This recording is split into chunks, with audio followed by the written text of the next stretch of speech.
Hi, I'm here to import some wisdom. Was that wise looking enough? Today, we are going to talk about goals. Setting goals is an extremely important aspect to our existence. There are many aspects for goals.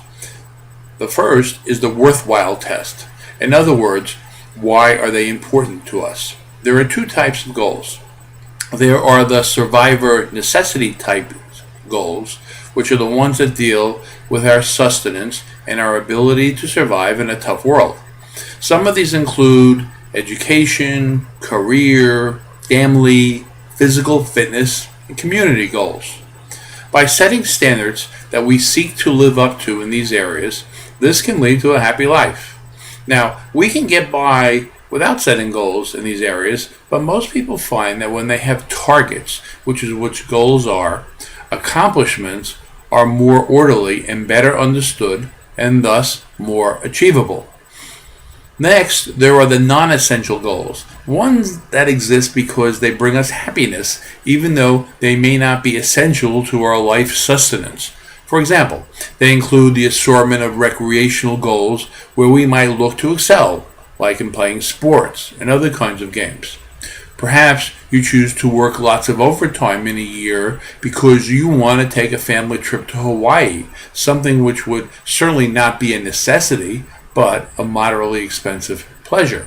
So if you choose to give up some family time and or recreational time to work longer hours and afford this, then this is a reasonable, non-essential goal.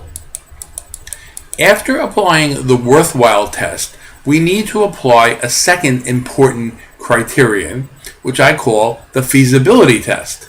This is one that stumps many because often people set goals that are not easily attainable, if not outright impossible. A related problem is that sometimes accomplishing the goal comes with an excessive, unforeseen cost that damages the individual far worse than any gain from accomplishing the goal.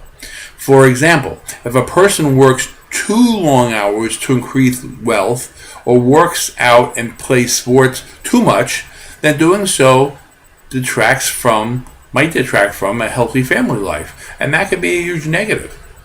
So there are times that people's goals might negatively impact other aspects of a person's life.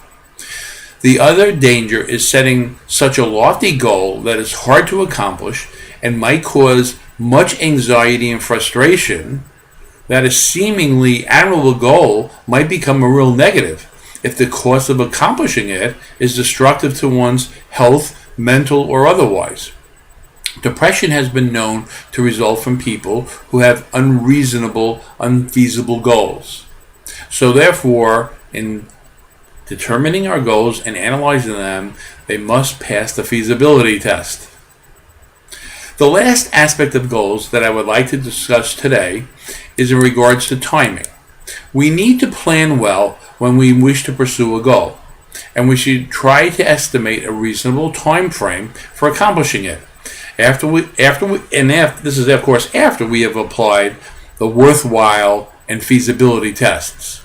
We need to distinguish between short-term goals and long-term goals and plan accordingly. Some goals can have a horizon of a day or a week. Others might have no end, like the goal to keep oneself physically fit and not be overweight. A more general lifetime goal could be to be fair and honest when dealing with others. So goals come in all sizes and shapes, and they are important, and we should have them, and we should think about them and plan them accordingly. Thank you very much.